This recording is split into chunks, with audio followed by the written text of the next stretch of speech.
4 hommes ont été condamnés vendredi à des peines de 4 mois d'emprisonnement avec sursis à 10 mois ferme pour avoir cyberharcelé la DJ française Barbara Butch après sa participation à la cérémonie d'ouverture des Jeux Olympiques de Paris.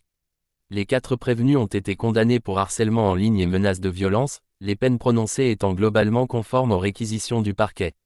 Le tribunal correctionnel de Paris a en revanche relaxé un 5e homme, estimant que les éléments constitutifs des infractions n'étaient pas réunis le concernant. Les messages haineux avaient déferlé sur l'artiste dans la foulée de la cérémonie d'ouverture des Jeux, le 26 juillet 2024. Sur la passerelle de billes qui enjambe la scène, Barbara Butch, un nom de scène était apparu aux platines, entouré de drag queens, mannequins et du chanteur Philippe Catherine, presque nu et peint en bleu.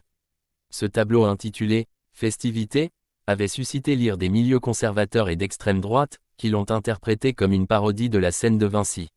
Le directeur artistique de la cérémonie, Thomas Joly, avait démenti toute volonté de choquer et expliqué avoir voulu représenter une grande fête païenne reliée au dieu de l'Olympe, clin d'œil à l'olympisme. Agoraphobie et psoriasis. Musicienne ouvertement lesbienne, militante féministe, Barbara Butch avait raconté à l'audience du 25 septembre avoir eu juste envie de enterrer et de disparaître à ce moment-là.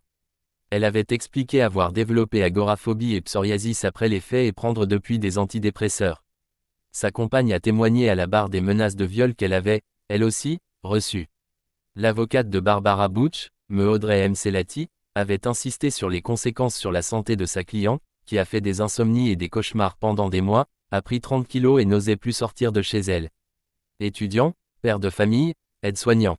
Les prévenus présents avaient tous reconnu avoir envoyé les messages, mais pas leur caractère menaçant ou harcelant.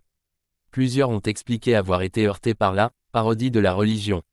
Un seul d'entre eux, qui n'était pas présent à l'audience, a été condamné à une peine d'emprisonnement ferme, en l'état, non aménageable, a précisé la présidente du tribunal lors de la lecture de la décision, en soulignant des actes extrêmement graves.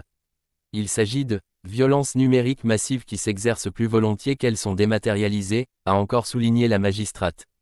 D'autres artistes impliqués dans la cérémonie d'ouverture des Jeux ont été cyberharcelés, dont Thomas Joly. 7 personnes ont été condamnées en mai pour lui avoir envoyé des messages haineux.